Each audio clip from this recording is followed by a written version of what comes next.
In this video, we discuss inverse functions. Just from a pre-calculus standpoint, I'm just going to review some ideas about inverses before we talk about calculus and inverse functions. So let's say you have a particular function y equals f of x. The function that will essentially undo the operation of f of x is called f inverse of x.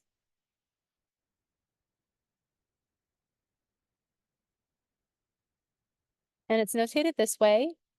This does not mean 1 divided by f of x at all. This is read f inverse of x.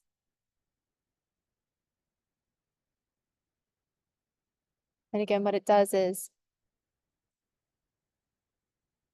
it will essentially undo everything that f did.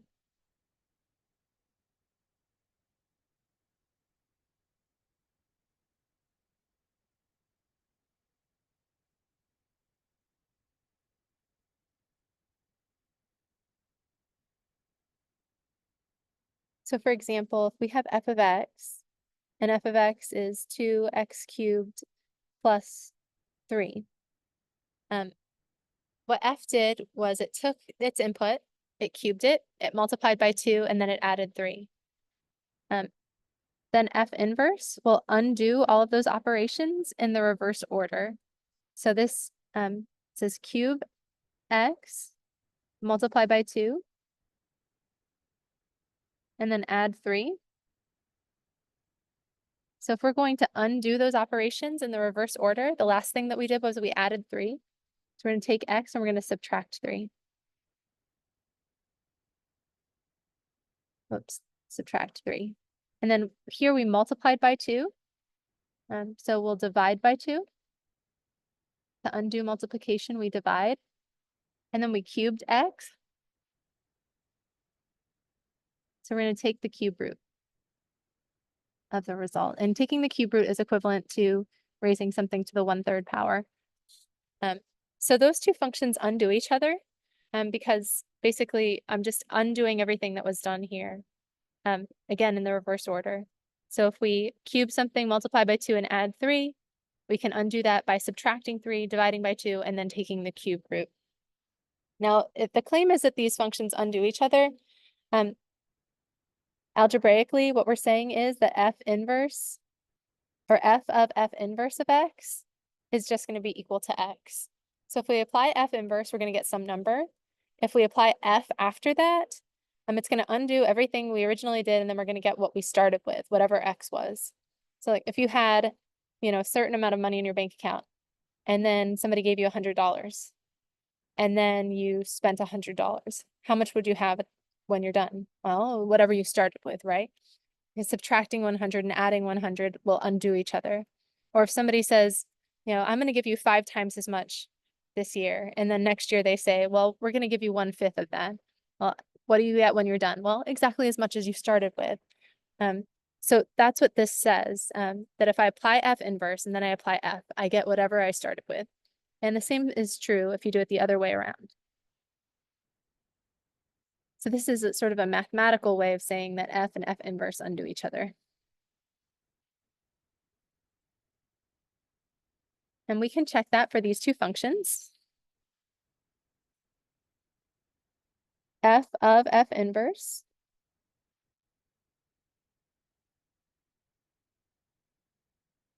is f evaluated at that expression there.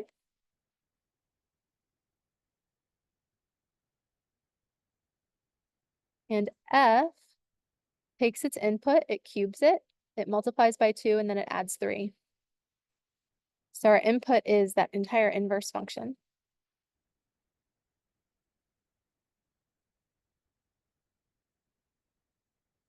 So the last thing it did here was take the cube root, and then we cube that. That will undo that. Then after that, we divided by 2. To undo division by 2, we multiply by 2. And then after that, we had this x minus 3. To undo that, we add the 3. So we end up with x minus 3 plus 3 is x. So that's satisfied. And then we can also do the same thing with f inverse. We evaluate that at f,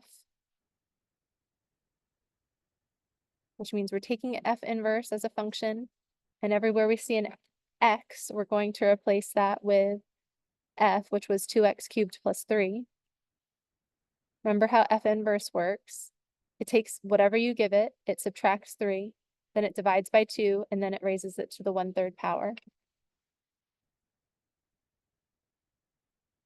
So if I take this function and I subtract 3, that will undo that addition by 3. If I then divide by 2, that will undo the division by 2. If I take the cube root of something cubed, then that'll give me my x back. So we can see that these undo each other, whether we apply the f inverse function first and then apply f, or we apply f first and then apply f inverse. Either way, we end up in the same place that we started. So that's what we mean when we say these functions undo each other.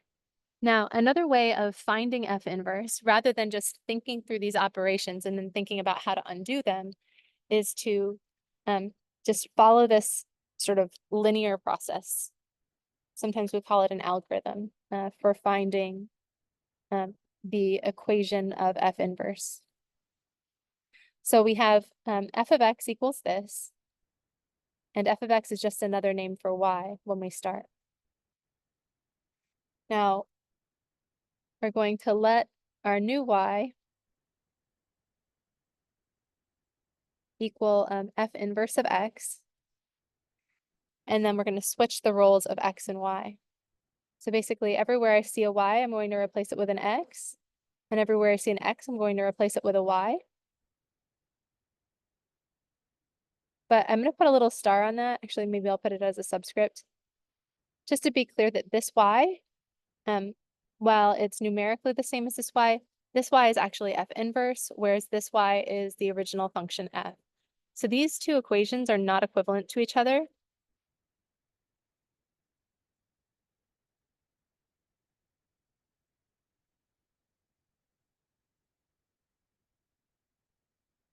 But they are related to each other.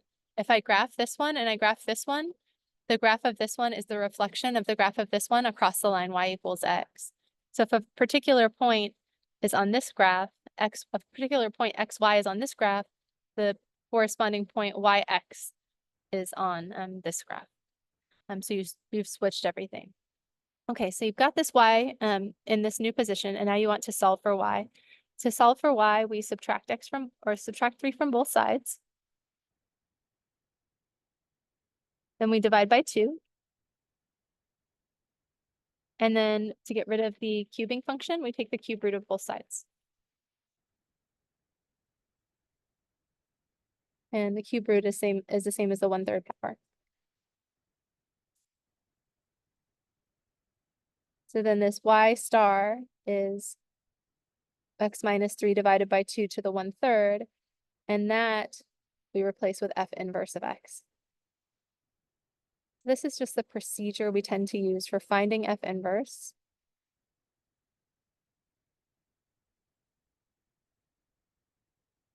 So initially we replace f of x with y,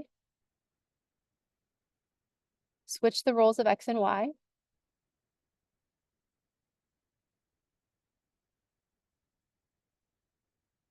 and then solve for y. And that's a new y.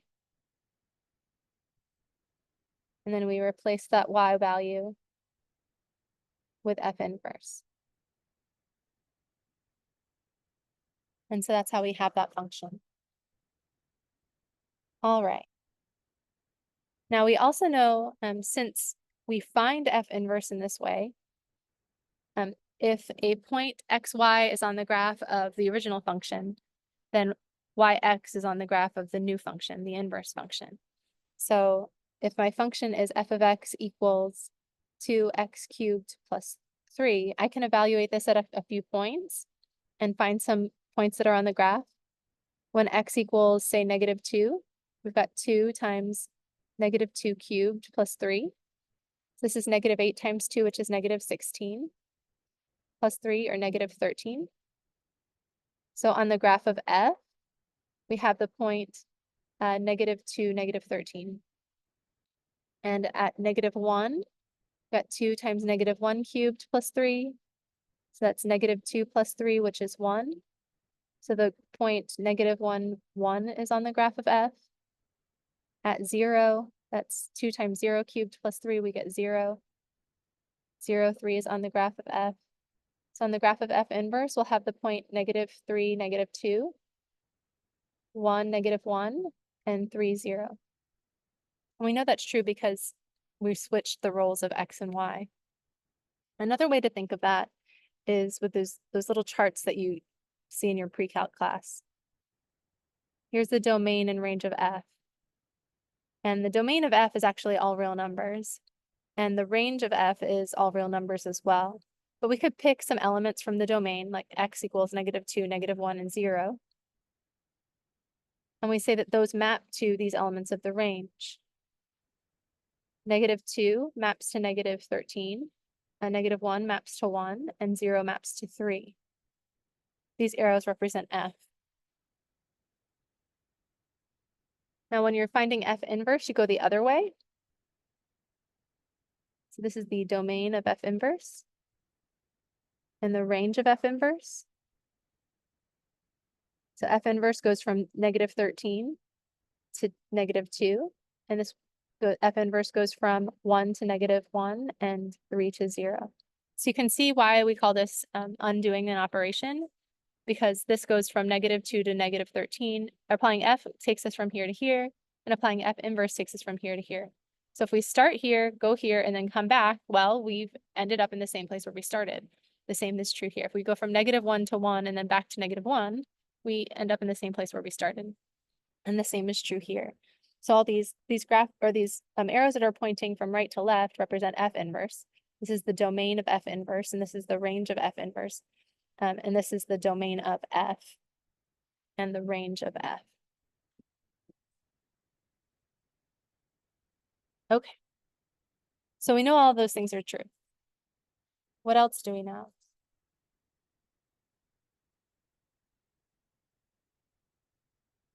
Well, because every point AB that's on the graph of f corresponds to a point BA that's on the graph of f inverse, we have symmetry about the line y equals x.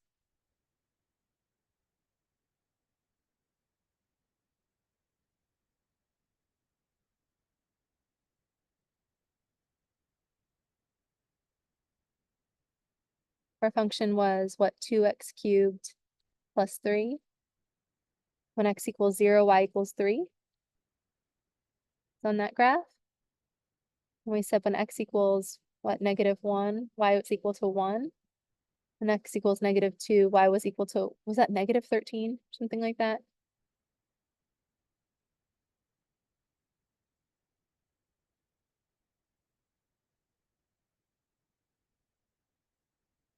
Kind of a pain.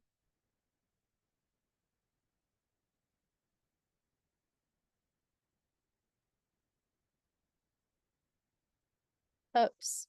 That's not what it's gonna look like. It's gonna look like this.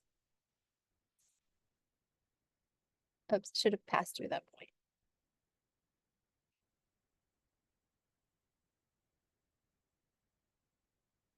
And it's gonna have sort of a flat spot here at 3, or at x equals 0, y equals 3. And it's gonna look like that.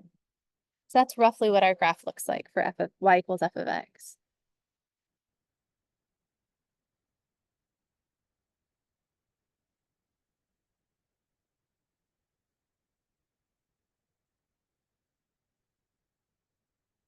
Now, if the point x equals -2, y equals -13 is on this graph, x equals -13, y equals 2 is on this graph. So that's -3, -4, -5, -6, -7, -8, -9, -10. Actually, -13 is going to be way off over here. But then at this point, we had x equals -1, y equals 1. So when x equals 1, y is going to be equal to -1. And then when x is equal to 0, y is equal to 3. So when x is equal to 3, y will be equal to 0 on this graph. I'm trying to draw the graph with that symmetry.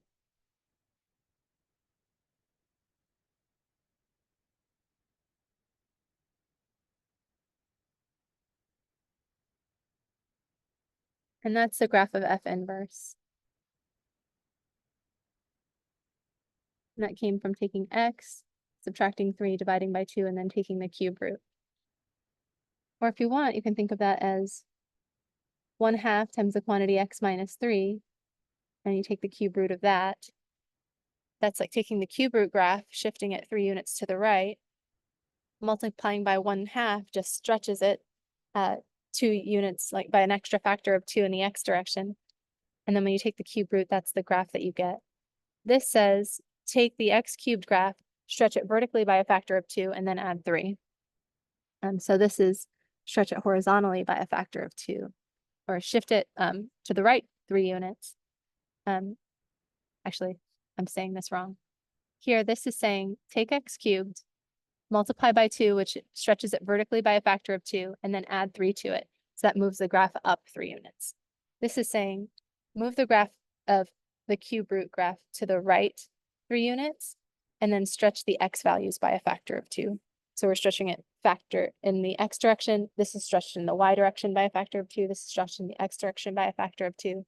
We shifted up 3 units here. We shifted to the right 3 units there. So you can see that that's the x cubed and the cubic graph. Just they have been moved. They've been shifted that way. But we see that because of that relationship, when x equals 1, y equals 5 as well, that's another point that's really nice and easy. So that means when x equals 5, y equals 1 on this graph. Because of that relationship where the point AB corresponds to a point BA on the graph of, or the point AB on the graph of F corresponds to the point BA on the graph of F inverse, we have that symmetry about the line y equals x. So this is what we're going to see on all of our pictures. Trying to think, is there anything else that we need to say about F inverse, or F and F inverse? The domain of F is the range of F inverse. The range of F is the domain of F inverse. And again, that's because we switched x and y. When we find the equation of F inverse, we typically actually switch x and y and then solve for y. That's part of the sort of algorithmic approach to finding F inverse. And you can always find some ordered pairs for F by plugging in x values. Switch the x and y, and you'll find some ordered pairs for F inverse. And of course, the whole point of F inverse is that these two functions undo each other. If we apply one function and then the other, we always get whatever we started with back. So if we start with x, we put that into the first function, and then apply the second, we get x. We start with x, then we apply the second function, and then the first, we still get x. And we can confirm that by just evaluating those expressions, plugging one function into the other, and simplifying them. We see that we get x. And I think that's it. I don't think there's anything else. I hope I didn't miss anything.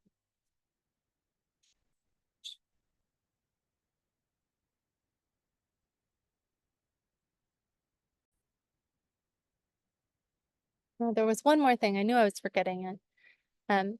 We can also determine whether a function has an inverse visually if we can see that function using what's called the horizontal line test.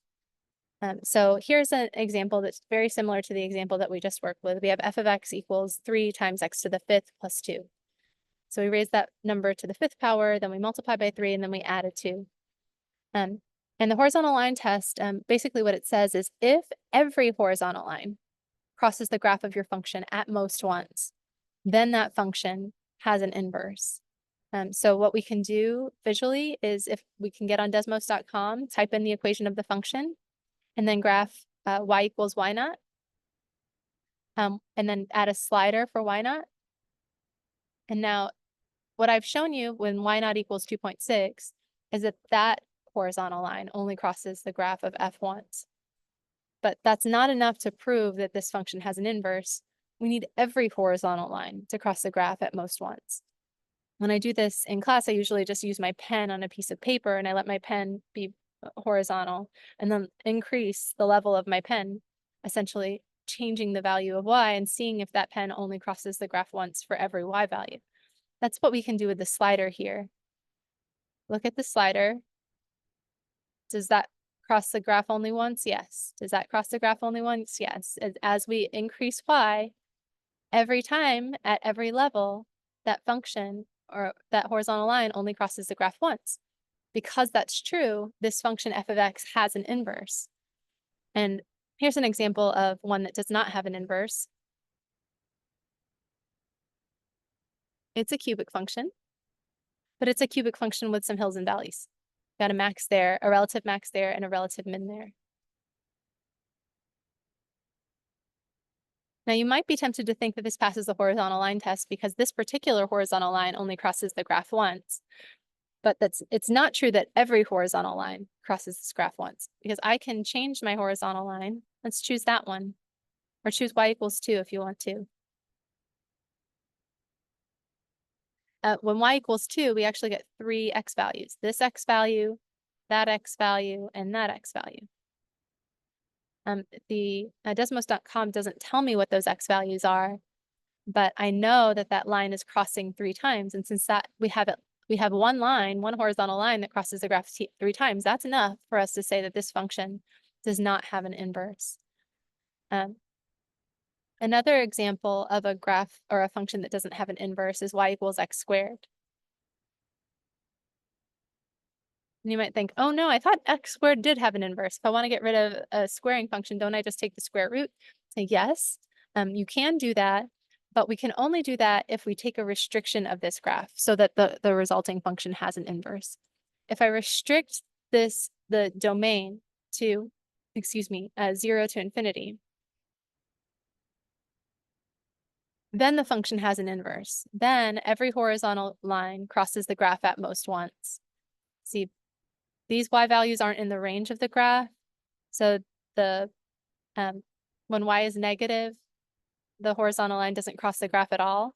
But then once we are in the range, every horizontal line crosses the graph once, as long as we're talking about sort of the right half of that parabola. It would also work for just the left half of that parabola. That would be fine as well. Now every horizontal line will cross at most once. It doesn't cross the graph at all when y is negative, which is outside the range, but once y is in the range, that horizontal line crosses only once. So that's fine.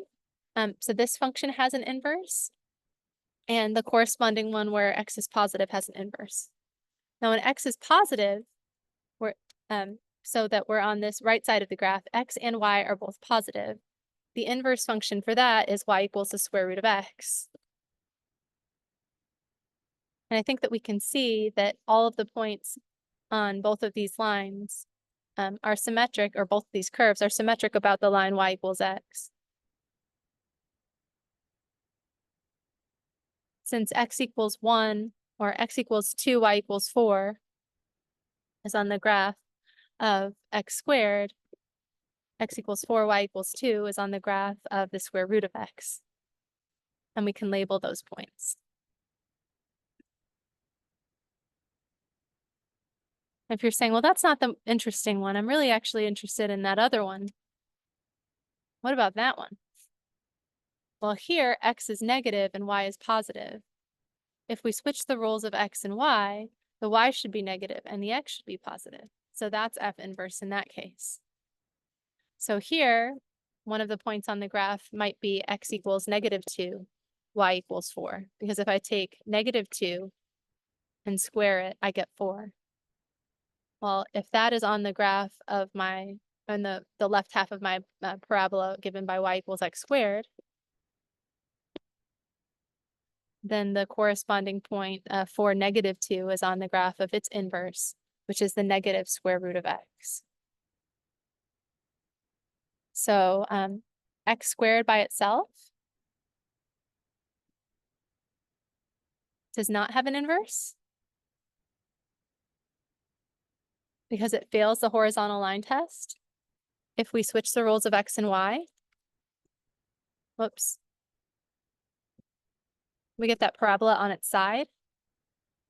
Since this function fails the horizontal line test, this relation fails the vertical line test. Since this horizontal line crosses the graph twice, there's a corresponding vertical line that crosses this graph twice. And if we've got a vertical line that crosses a graph twice, that means this one fails the vertical line test, so this isn't even a function. That's why we have to restrict ourselves to an interval where every x value has only one y value and every y value has only one x value. That's called an interval where the graph is 1 to 1. So again, we can find an inverse as long as we restrict ourselves to an interval where that function is 1 to 1. Every x has only one y and every y has only one x.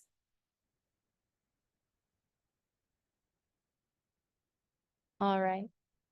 And we did all of this before. Yep. I just wanted to make sure I covered everything. I think that's it. And the next video will cover the calculus with inverse functions.